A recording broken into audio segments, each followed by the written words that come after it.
that on the... Y'all are live. Okay. You're listening to the St. Louis Speaks podcast. My name is Stephanie Russell. I'm a guest interviewer, and we are talking to the Lexington Elementary Engineering Club. And I just want to go around the table. We've got 8 people here crammed into a pod at Central Library downtown. So, we can go in So order. my name is Emily Dieters. I work at Boeing. I'm in finance there, and I'm one of the mentors or coaches for the Lego League. And my name's Emily McDonald. I also work at Boeing in materials, composites, research and technology, and I'm an engineer there. And I'm also a coach for the Lexington Engineering Club. Hi, I'm Romina. I also work at Boeing. I work in cybersecurity, and I'm also a mentor and a coach for the team. Hi, my name is Rosalind Chambliss. I also work at the Boeing Company. I work in composites research and development, and I also serve as a coach and mentor for the Lexington Engineering Club. Hi, I'm Nina Harris. I am an educator at Lexington Elementary, and I am, consider myself, kind of the founder of because everybody's doing this wonderful work because of myself. That's true. And hello. Yes. So my name is Eddie Umana. I currently work at CenturyLink, and it's been quite a pleasure to work with the kids and the coaches at Lexington and to be involved in this program. Hello, my name is Jessica Cole, and I am a educator at St. Louis Public Schools at Lexington Elementary. I teach 2nd grade, and I am proud to be a member of the Lexington Engineering Club as well. And pulling up the rear, I'm Brent Dark, with also a mentor from Boeing. So we can start by talking about Lexington Elementary and kind of introducing people, if they don't already know Lexington, telling them a little bit about the school. Lexington Elementary is located inner city school off of Natural Bridge and Kings Highway. School's been around for a long time. I know we're in a building that's probably 15 to 16 years. Nope, it's older than that. 20 years old. This building itself is 20 years old, even though the facility was torn down and rebuilt. So it's been part of the community for quite a while. Wonderful place to work, great kids, and I don't know what else to say about it other than I love the stress that it gives me. They are great kids, and we do have about 400 students that we service. They're 100% free and reduced lunch and breakfast. And they do come in eager to be a part of our crew. So we're very fortunate to have them. Great. And now maybe we can talk a little bit about the origin story of the engineering club, when it started and how it started. And feel free to jump in. Mm-hmm. Okay. When you work for St. Louis Public Schools or most public schools, you're always looking for something for free for your children. A couple of years ago, I got an email where we had an opportunity to take some children to the world event for First Lego League. So I took advantage of that, and part of that was taking the children I had an opportunity to sponsor a group for First Lego League the next year, which I had no idea about robotics. I love Legos because I used to play with them when I was a kid. But other than that, after going to the world, I saw these children doing some wonderful things, and I looked at my population and my children, and I didn't see enough of them, but I knew they could do what I saw other children doing. So I took that task on. When I took that task on, my wonderful friend, Crystal Johnson, who also worked at Boeing, I needed some help because I knew nothing about robots, and I struggle with computers. I can use them, but anything beyond that, I have issues. So I drug Crystal in, and Crystal being the wonderful person that she is, and she drug in some more people once we figured out we didn't know what we were doing, but we needed some more help to do what we were doing, and we really wanted to do it. So I was blessed enough that she stuck her hands out, and these people were gracious enough to come along, just like I drug Cole in. And from there, we did the first competition as a group for First Lego League, and we discovered that our children had some shortcomings because they didn't have the exposure they needed. So we went from that first year competition, we decided that we needed to make them better the next year. And in order to do that, we needed to continue the work, not just during the first Lego League season, but the whole year. So from that one season, we decided we were going to do it all year long. And we became the engineering club. So we've done some wonderful things, and I'll let some other folks talk about those wonderful things. Yeah, so this is after school, right? So Yes. This is after the school day. Can you paint a picture for me, like when the kids come in? So it's in a classroom space, right? Yes. So what's in the classroom? What are they doing? What's the age range? It is in our classroom, and it's just a regular normal classroom. Is after school. Age range, we've had a preschooler, because when we started, it was supposed to be third through fifth. Third to fifth, yes. And when you work in a population like ours, we had one of the fourth graders that wanted to become a part of the engineering club, but he rides the bus with his brother. And if this kid came to engineering club, brother wouldn't have a way home because he was a preschooler and couldn't ride the bus by himself. So with that, we were like, okay, well, he can stay. And he started staying, and he made himself a part of the engineering club, so this little preschooler. So we've had everything from preschool up to fifth grade. Mm-hmm. And to answer your question, it is a normal classroom. Typically, we've actually broken it up into two classrooms where the robotics portion kind of happens over in my room, and the build for the missions that we're doing, as well as the projects, the service projects, and the core values typically happens over in Ms. Harris's classroom. So we try to break it up into multiple teams.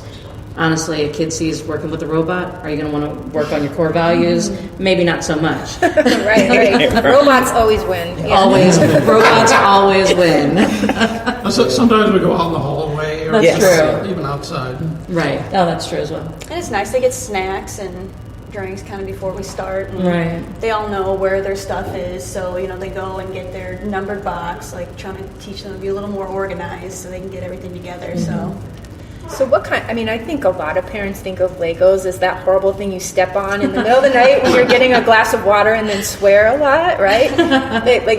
Or it's a toy, but Legos are so, that was one of the really interesting things to me, because for a lot of people it's like, oh, it's this little thing you snap together, but it's actually much more complicated. And I actually wanted you guys to touch on the power of not to sound like a commercial, but Sure. since that's like a core piece of it, I'm interested in hearing more about how the Lego functions within the program and how the kids use them.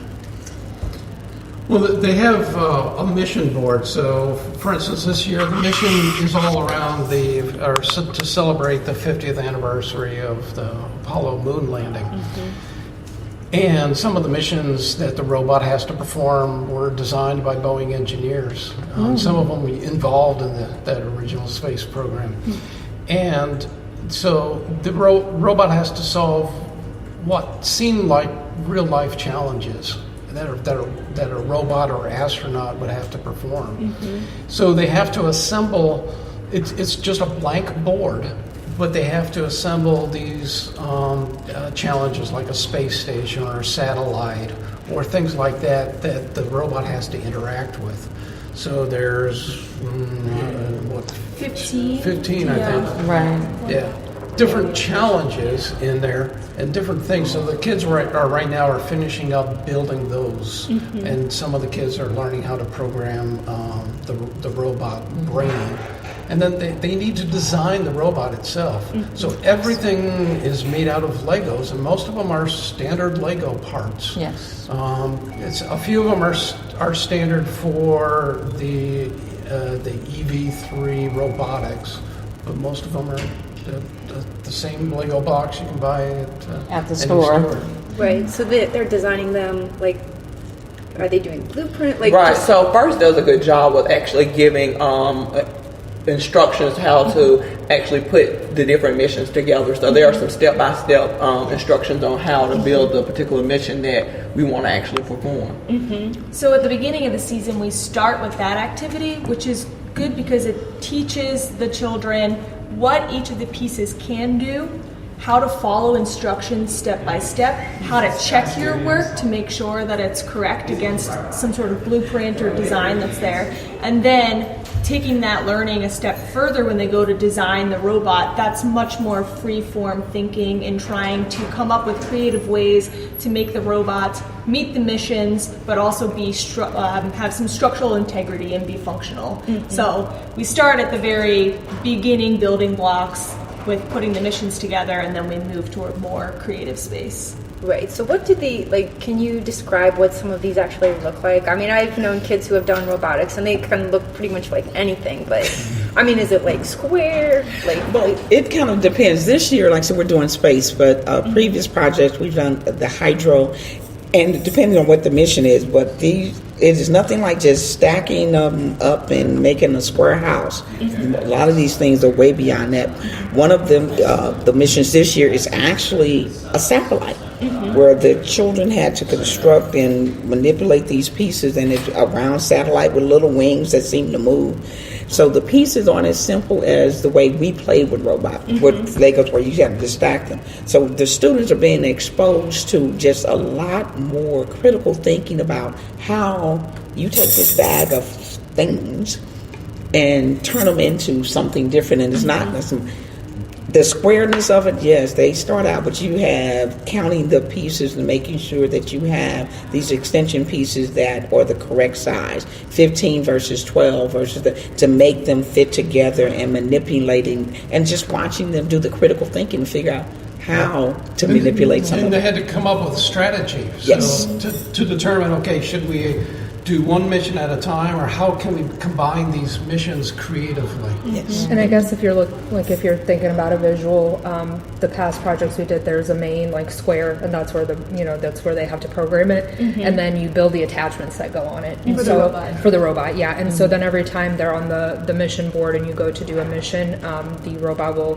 come back to the main starting spot, and then you can either change out the attachment if you made a different one, but each movement has to be calculated, like they said, to be able to complete whatever the mission is. And the mission pieces itself, they do move. So a lot of these pieces, you have to have the robot go up and, physically pick something up and or shift it, And so, that's why they have to, they can build up different rigs to go on top of these machines in order to, quickly replace them and then do another mission. Yeah, but when you had to open a refrigerator, Yes. That could come in handy. Yes. And for one of the missions we were able to successfully complete last year, for instance, we had to go, it was called pipe removal, and they had to go take they went up to a broken pipe, which had a hoop around it, and they picked up that pipe, brought it back to base, and then went to put another one in its place. So they had to lift it off of that base, bring it back, and then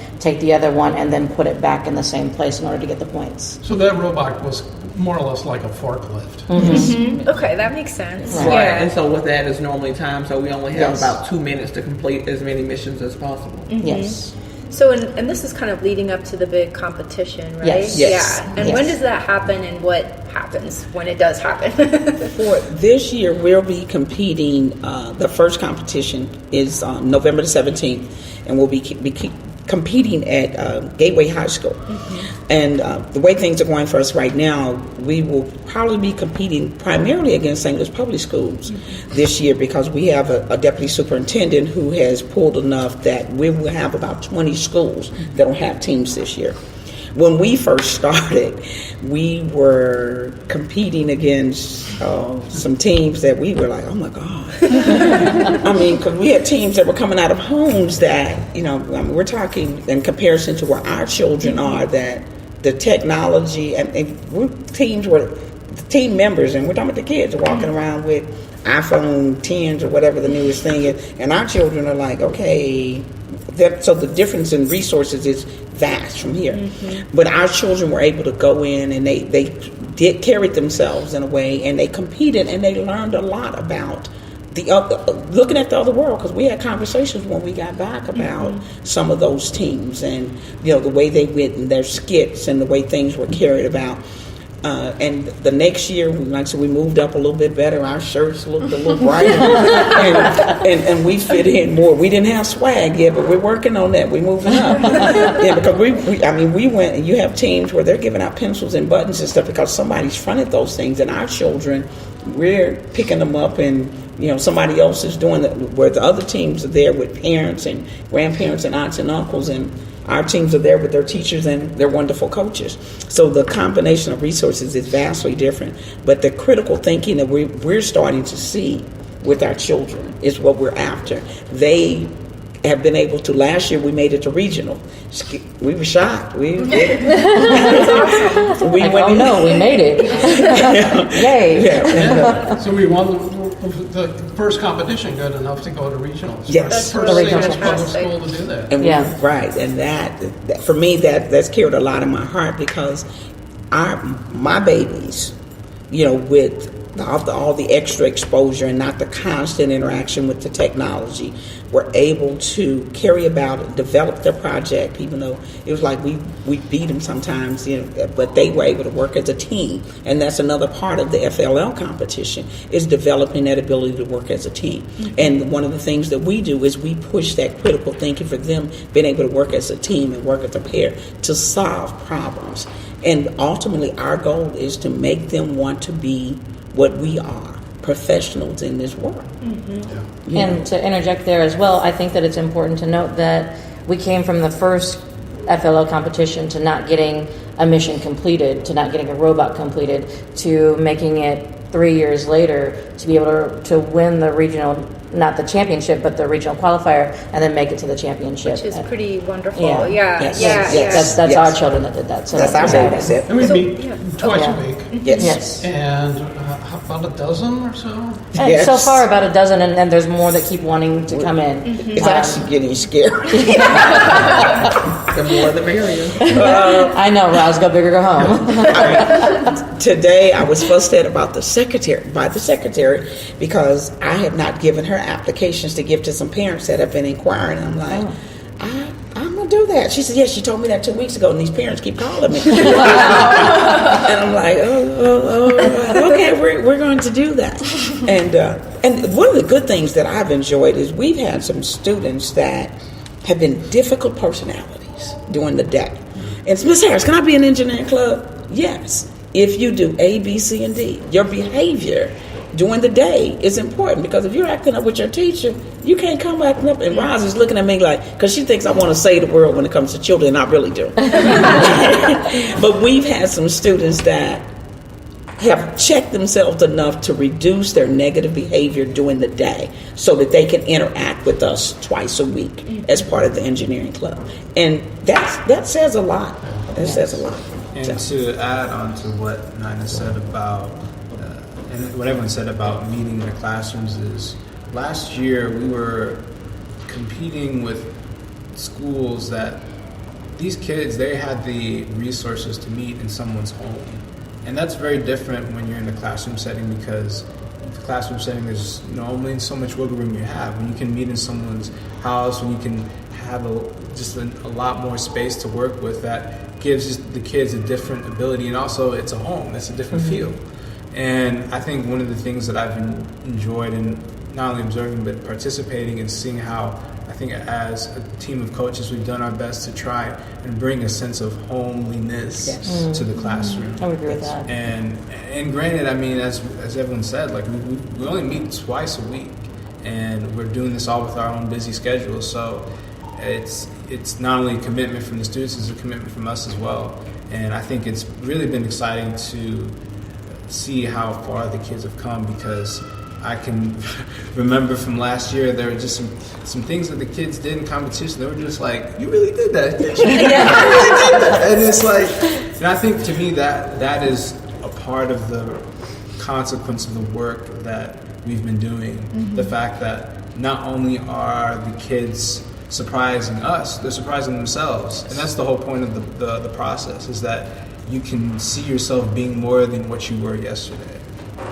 And you can see it on their face, too. Yes. You can Yes. see it. Their whole attitude changes about the competition, being there, everything. It's really cool. Yeah. And I'm sorry, go ahead. I'd also like to point out that we as coaches have gotten better as well throughout the years, and this is our first year. We have an active social contract where we are really holding the children accountable for their actions during the day and also during the club. Like you don't, it's not just a come whenever you want type of situation. You have to show up and you have to be prepared to work. And we hold those children accountable to that, and they meet that most of the time. But if they don't, then Miss Emily's or Miss Ermina or Miss Roz or Mr. Eddie or Mr. Brand or even one of us will feel comfortable enough to talk with that child. Hey, what's going on? Why aren't you coming? Why aren't you doing your part? And I think that that's really important as to why our children are excelling right now. Yeah, I wanted to ask about the adults in the room. Like, how many are present on any given? Is it like which days do you guys? Tuesdays and Thursdays. Okay, so on a Tuesday or a Thursday, like, how are you guys rotating in? Like, how much contact do you have with the kids? Like, I know, Nina, you're there all the time, right? And you're like the anchor there. But in terms of the other mentors, like, how does that work? So Nina and Jess are always there, and then I'd say on any given day, you have anywhere from one to maybe all of us. It really it depends. There are days where all of us will come in, especially as it gets closer to the competition time, and there's more touch time the kids need to help put together all the pieces of FLL. It's not just the robot, but there's a project that they actually have to do to research a topic on the challenge for the year, and then they have to demonstrate that they have worked as a team and are demonstrating Gracious professionalism. That's That's a very important life skill. Yes, it is. So it's great when we have everyone there because we can give more individualized attention. A lot of times we'll break up into groups. Some of the kids will go in to work on the robots if they were assigned to some missions. Other kids will stay and do research. The little kids usually have their own activity that they're working on. So it works out nicely having us there. And you guys do field trips too, right? Is Yes. that, do you want to talk a little bit? We try. We're going to the way we were doing field trips and what we're going to do this year is going to be a little bit different. But we try to take them someplace that connects to the project during the season as we're building and growing with the aspect of not just totally focusing on the FLL part of it, but the engineering itself. The plans are to get them out to Boeing for that field trip. This year, our big field trip, however, I'm not sure I'm going to pull it off, but we're going to take them out to Challenger Center out in Ferguson to help them connect with that. And luckily for us, thank my wonderful Boeing volunteers, I don't have to beg for money or dig it out of my pocket. And one year we got to go. Oh, I'm sorry. Yes, we went to the Science Center, and we We have saw turtle tracking. Oh, that's right. and then the bald eagle that came. Yeah, to the school. So 2 years ago was Animal Allies was the theme of FLL. Oh, wow, okay. And our animal that was chosen was the box turtle, which is a Missouri turtle. So we went into Forest Park and we had somebody from the I think the zoo, honestly. zoo. It was someone from the zoo who came, and they have turtles that they've tagged. And we went around with the tracker, and the students were able to go and find the turtles, and then take measurements, weigh the turtle, Right. all in the It was a lot interest of fun, of tracking the turtles and keeping them in good health. So we learned a lot from that one. So this is, because you're talking STEM across the board, right? Yes. So Oh, it's yeah. biology as well as, Yes. I mean, every kid thinks a robot is cool, but turtles are pretty cool too. Yes. And we do try to focus on those things like after the competition ends, we try to get them into something else that's STEM related. Built the we gave them a challenge of building a motor vehicle or a vehicle that moved out of recycled material. And they had to that was funny. They had to build this thing, and then we measured, we went through the thing of they had a ramp and they had to see who went the farthest, but all of it was out of recycled, and they had to work as a team to design it. And our thing was we just gave them everything and stood back, and when they asked the question, we go, okay, what do you think? You know, what your teammate think, and just guide them to believe that they can figure it out, and most of them did. And one year we did kites as well. Yes. Thanks to Mr. Grant Yeah. here. He's a kite aficionado. And it's funny Built kites and flew them. Yeah, and it's funny because, and it might be off topic, but when I first joined the club, I really thought it was straightforward, teaching STEM concepts and stuff like that. But I feel like we help well, I hope we help to teach them really to be a well-rounded person. You know what I mean? There's times at the competitions where we've had to pull kids aside and, you know, tell them to work as a team or to not argue or to think about somebody else's feelings when they're doing the competition. So I feel like it really gives them a sense of well-roundedness, you know, in everything that they do, you know, time management, organization, teamwork, things like that, as well. So, and I'm always impressed by the things that I see every time I go. So one of the things I was really impressed by the team last year in the qualifiers for regionals, there was a round that they had that they didn't do too well in, and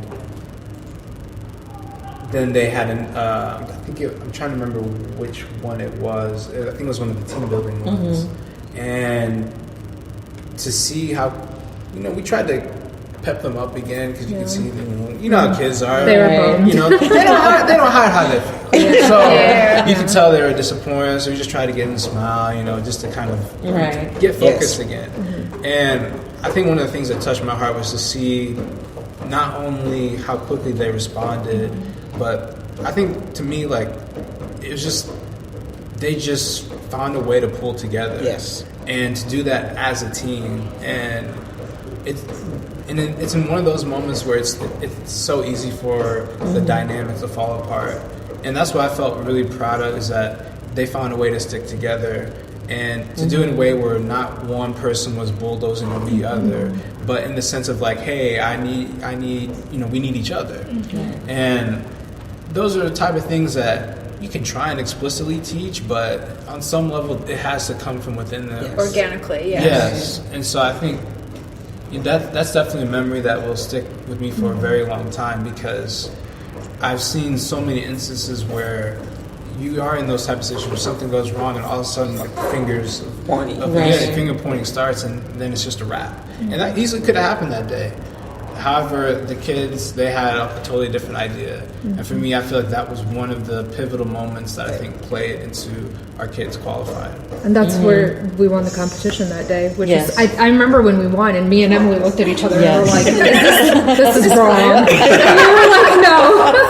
Because we were kind of afraid, because after that moment happened, you know, they were kind of pointing fingers at each other, and it's like, okay, you guys have to come together as a team because we're not going to pull through this, you know. And then, so yeah, when we won, we were really shocked. That was also the competition. We had a young man that, to get this young man to talk, you'd have to pull teeth. I mean, and I have a thing about speaking in complete sentences, so I try to avoid talking to him after school because I'm up there all day. But he comes out of the competition, and I won't go in because that's too stressful for me. But he comes, he's, Miss Harris, I spoke up. I said, did you? I said, what'd you say? He said, I don't remember. That was, no one had to tell me to. Nobody. And for me, that was like, wow. Because to get him to speak, you know, it was difficult, you know. I mean, I've been his teacher, and it was like, come on now, baby, I have old ears. You have to talk up. And he wouldn't do it, but he came out of there, and he was so proud of himself. Then that was paramount. That was paramount, to see him do that. Or even, this is another one. You all missed him eating a watermelon. We planted a garden. They got to plant a garden, and that's part of the club? Yes, it's part of the club. Oh, wow. We have a garden at school. Okay. And they planned it out? And everything. Yes, they had to map it out. They planned it out, and beginning of the year, we're starting. Teachers, scatterbrained as we can be sometimes. First meeting, and somebody forgot they needed a snack. So we're like, okay, we go out to the garden. They were dying to go out to the garden. So we go out to the garden, and we planted watermelons. So luckily, we had a watermelon that was ready. We picked this watermelon, and we're going, and I'm like, what, Miss Harris, what's our snack? Oh, you're carrying it, baby. Oh, we're going to eat this watermelon that we grew? Yes, you're going to eat the watermelon that you grew. And about 2.5 seconds later, it hit the ground. No! Yes, it did. It split over. They didn't care. They took their watermelon up to my classroom, and we had watermelon juice everywhere. We had to, of course, watermelon, and you need a knife. We didn't have one, but they figured out how to get it open, and we found spoons. Yes, they found spoons, and after a while, they finally figured out, Miss Harris, you have some cups? Yes, I have some cups. So I gave them cups. They took spoons and forks, and they demolished that watermelon. It was gone. It was the best watermelon they'd had, and because they grew it. They grew it. No, and I'm like, oh, that's so cute. I wanted to cry. Choked up just hearing you tell the story. I'm too tough. I cannot let them. I can't choke up when they be like, I'm the big bad Miss Harris. They just don't know how wimpy I really am. But well, now you've just told the world. Yeah. Now they know you're a softie. You didn't hear that. You didn't hear that. But they've the kale. I promised them kale salad. I keep forgetting. We ate tomatoes out. I'm gonna tell y'all that either. They actually picked cherry tomatoes and wiped them on their clothes and popped them in their mouth. They were the best tomatoes they had because they grew. So that was really neat. And they had researched, how close the plants, the seeds needed to be and everything. Yes. So do you guys see friendships? Do kids hang out with each other? Kids who are in club, do they hang out socially outside of club? There's some that are almost siblings are so close. Yes. Mm-hmm. Right. Yeah. And these are relationships that developed within engineering club, or I think some within, some before. Because again, since they're all in the same school, right? Live in the same community, right? Yeah. There were some people that were definitely brought together because of the engineering club, because there were children that wouldn't have normally interacted with one another otherwise. Yes. So I think that does happen, but because it is, though it's a larger school, that we are still close together. It's a family type school. So right. The one group, I think that the first spinoff group where we had Raymond and Charles and I think Dominique finally came in. That group of boys connected to the point that they went from they didn't care where they were going to middle school to they were committed that they were going to try to all go to the same school. And they all ended up in Compton Droop together. And that is one of those things where before it's like, hey, but now they totally bonded and they are together. And some of the girls, they become true personal friends where they're spending the night at each other's house. yes, and building robots. Yeah, sure. Not so much. In this year's group, we have a pair. There's a relationship that during the day it was night and day, but when we were pairing, the one young man, because I talked to him because he can be kind of flashy about stepping up and making some changes, and we have a young man that. He's a little different. That's the best way to put it. And no one really wanted to work with him. And no one says, Miss Harris, I'll work with him. Wow. without even a hesitation. Right. And the other kid looked at him and goes, but Miss Harris, he hates me. I said, but he's going to be your partner. So. And they worked really They worked really great well together. Wow. That first day, they knocked off Mission 1. I think they Mission built, 1. Then they did another mission after that, and they were really on task. Noah has really helped the little boy stay on task, and vice versa too. Has really helped him kind of navigate working with personnel that he wouldn't usually work with, and things like that. So I think it's mutually beneficial. And his mom has, I talked to her again the other day, she is so ecstatic because just in the short time he's been with us, she went from having to walk up to the school to get him every day, and she was walking up, and now he walks home with another boy that's in the club with us. Well, before she had to actually come and get him because his social skills are that distant.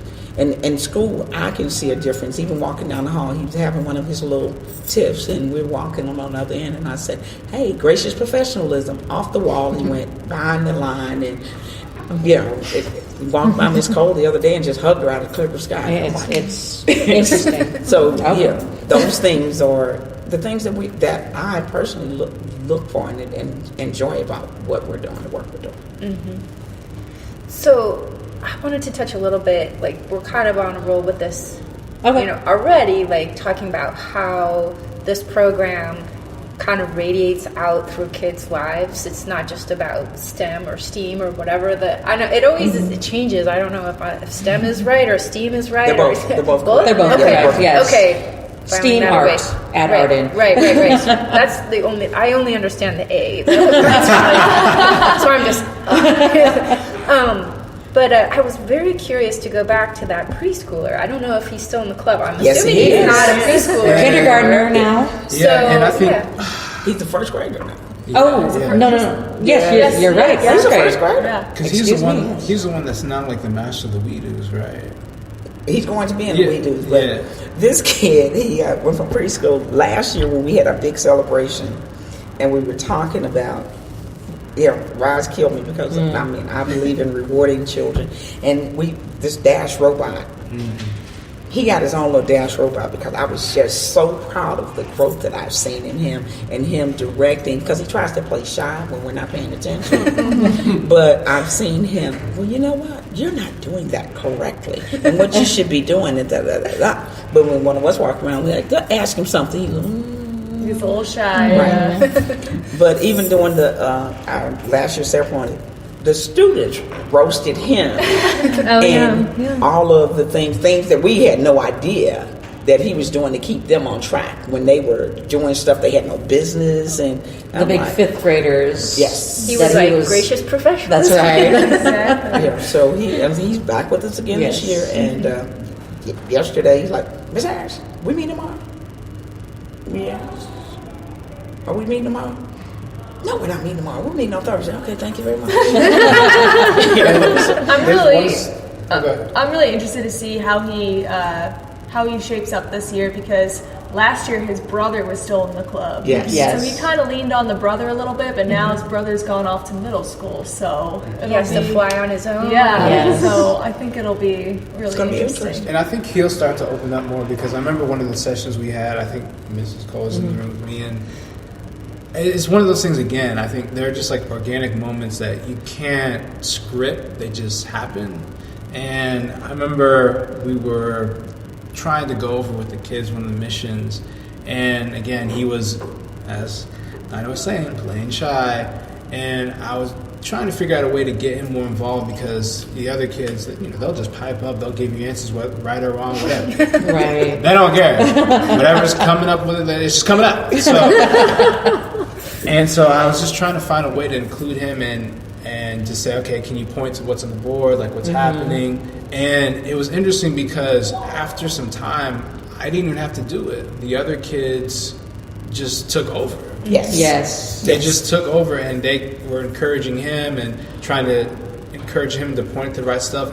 Even times they wouldn't even tell him the answer. They just try and, I'm just like, y'all aren't even teenagers and you're doing it. So I think, again, it's like, I realize in those moments, like as a coach, it's so important for me. I think of it as like when it's like a gardener, like trying to figure out how to plant fertile soil, where it's just like, you're not necessarily trying to provide the answer, but just provide an environment where it allows them to just sort of more organically feed into these values and principles that we're trying to teach, because I think all of us can go around and give specific examples of how we've seen either one kid or a group of kids do that. And it's just amazing because, that was something I didn't even expect. Even this year, I think when we were talking about an orbit. Yes.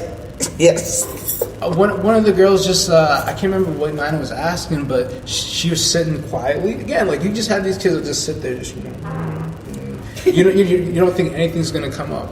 And all of a sudden, she's just like, transportation. And we're just like, where's this coming from? And so it's like, so these are the moments that reinforce, like, we for most of the time, like, it's the kids have it. It's finding ways to basically, for them to feel encouraged to vocalize it, because, I don't know, sometimes I don't even have the words with these kids, because they can act out, they can do whatever, but boy, they can surprise you. And it's also putting this more or less a scientific inquiry back into allowing them to ask why and then finding out the answers why, rather than just saying, well, because. Yeah. Right, exactly, which is what tired adults often say, because they're tired, right? I don't want to go down that rabbit hole right now, right? And as coaches, I find a lot of times I have to bite my tongue, like, oh, don't give them the answer, because part of that journey is them discovering these answers themselves, or asking a teammate, and that really builds that relationship with their other kids as well. Which generally, when they come to me, the first words out of my mouth, what'd your teammates say? Yeah. And some of them, I think, a couple of the girls, I think they come to me just to hear me say that. So, what'd your teammates say? What did they? Oh, I'm gonna go over and ask them. I'll be back. Okay. Because I'm not, and I have this thing. For me, one of the growths I love to see is the conversation, because I have a thing of, no, yes ma'am, what? And I look at them, yes ma'am, what? Okay. I have to rescue the children. She wants complete sentence. That's what she wants. Complete sentence. You must give me a complete sentence. You must give me a complete sentence. Right. And when you see them go from those little shy, and they can hold a conversation, or they do their presentation, and there's no doubt about what they're talking about, because they build that confidence to be able to ask you a question where you have clarity about what it is they're trying to ask you, even though you, like say, you want to give them the answer, but it's like, okay, I'm gonna guide you, because you can figure that out. You develop the question. Okay, so what do you think you need to do? You know, and then making them go through as you watch the wheels spin, going, why don't you just tell me what I need to do?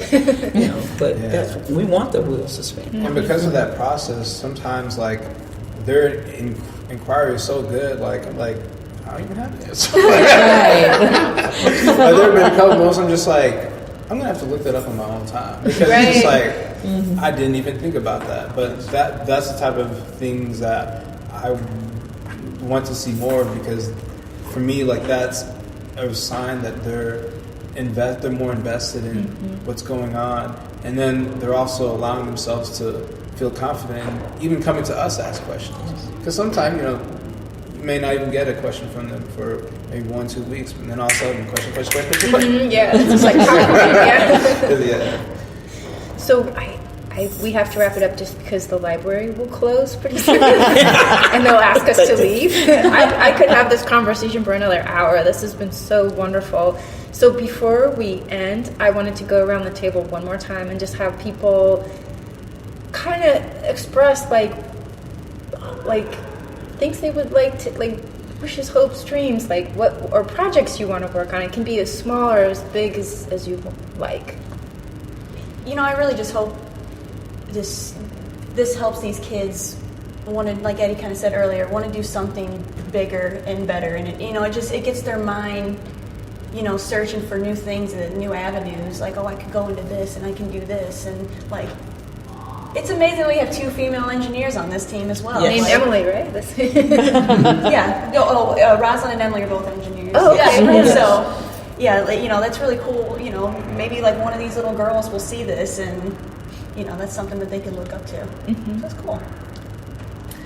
I'd like to say that I had a lot of opportunities to be involved in things like this growing up, and it's one of the reasons I ended up where I am as an engineer at Boeing. So if I can give that back to these children, even if they don't end up in engineering, as long as they end up somewhere where they're using critical thinking skills and being productive people in society, and working toward any dreams that they have, and I think that's worth everything. In the short term, I'm really looking forward to getting more of the younger kids.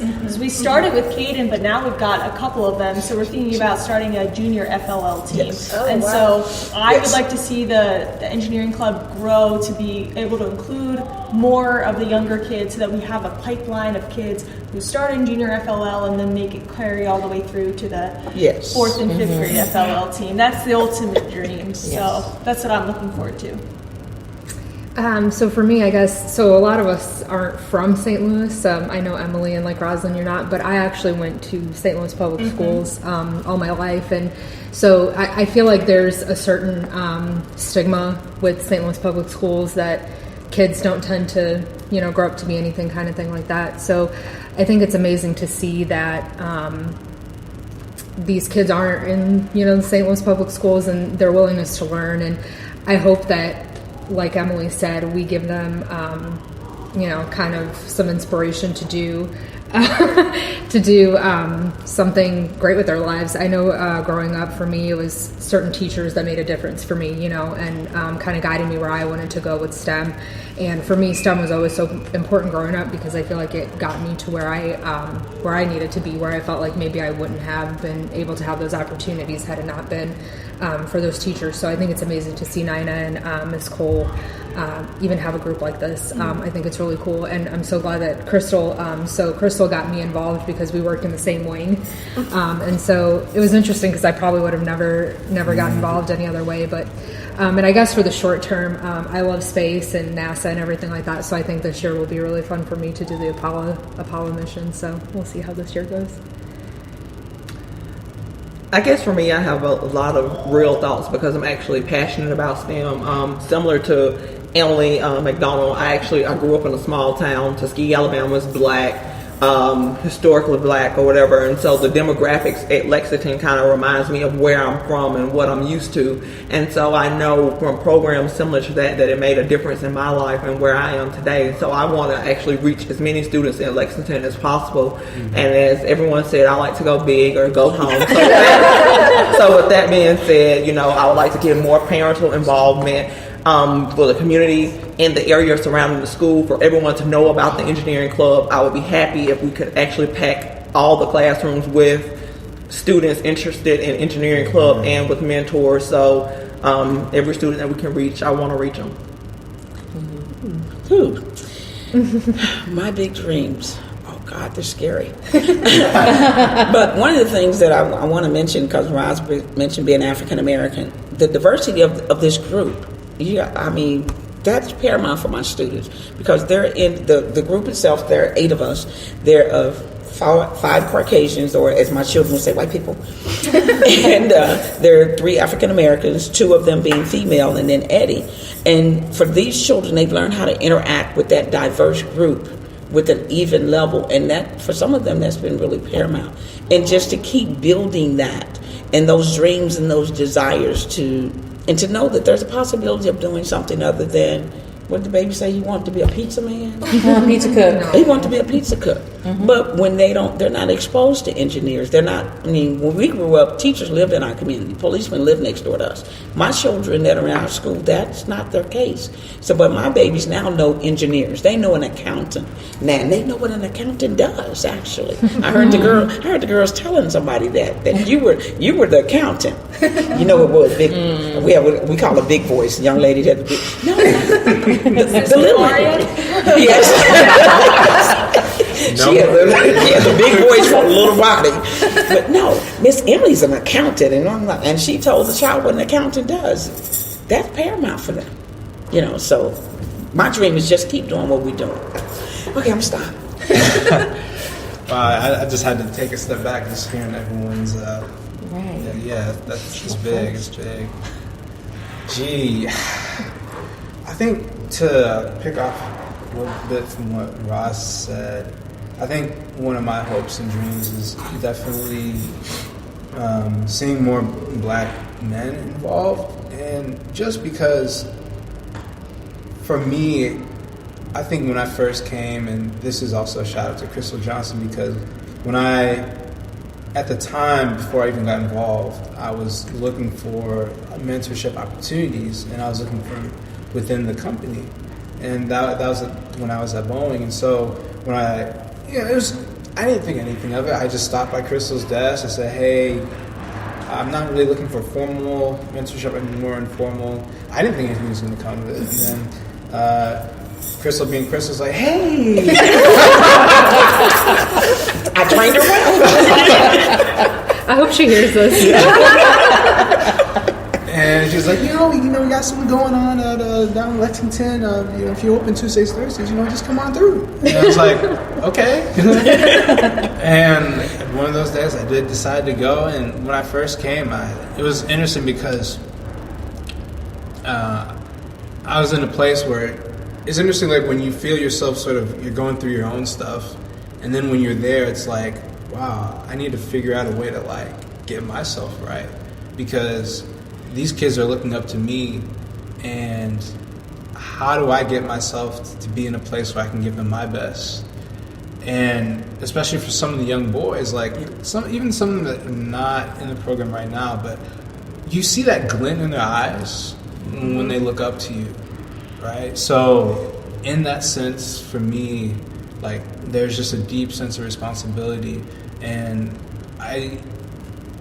for me, that's why I say, like, when it comes to seeing more black men involved, because the way that they look at me, I can tell it's a bit different than the way they look at the other teachers. Yes. And it's more so just a sense of relatability. It's like, oh, wow, so it's just like, And Mr. Brandt, when they walk in, it's like the rest of we don't even. I'm trying to remember the boy yesterday that was working after school, like with Brandt. Mr. Chapman. Mr. Chapman, yeah. You know, he it's like him and Brandt were just a team, just I need this piece, And so I think, definitely more men, definitely more black men, because it's just like, I think that it just adds to the diversity. And I think sometimes, like, just from societal expectations, we think we have to do, these big, grandiose things. I'm like, no. Like, when I came, like, it was so clear. It's like, wow, there's so much work here that needs to be done. At the same time, realizing not only how enjoyable that can be with, like, these wonderful coaches, but also, like, just fundamental and just laying the building blocks for, like, this sense of, as we said, becoming more wholesome. So when it comes to me for, like, my dream for these kids, I mean, honestly, it's just like the thing that comes to mind for me is like, when you leave us, make sure that you do your best for yourself. Yes. For your family. Yes.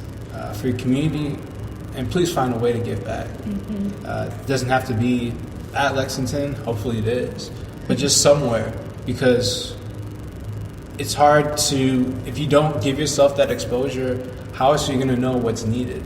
And when you can put yourself in a spot where you realize there's a need, and you can help address that need along with others and all those type of things, the possibilities that come from that, I don't even know how to put that into words, because it's just something special that you see come out of it. I think that's why, in my mind, I just consistently think of flowers, because it's like, when it comes to planting flowers, you got to make the soil right, sunlight exposure, all these things that, there's not a flower there. But when you do those things and you just stay committed to it, and you see the flowers come, like, what are the words for that? Yes.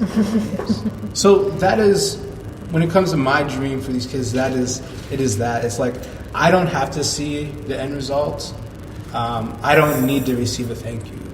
All I ask for these kids is please do your best. Really? You want me to follow him?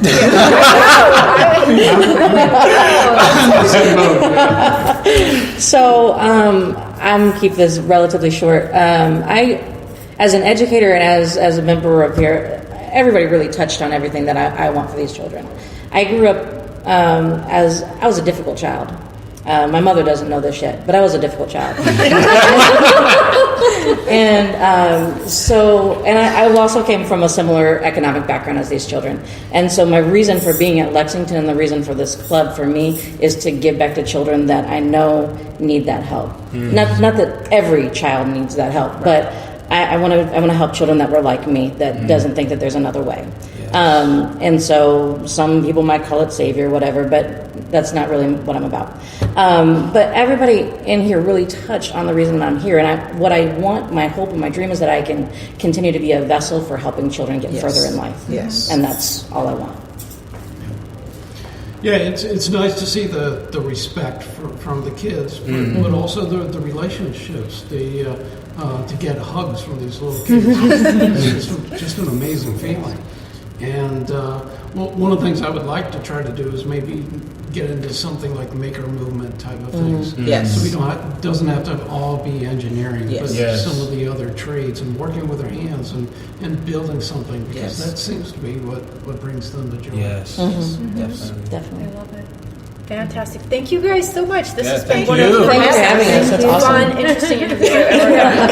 And then, You're welcome to come. Yes.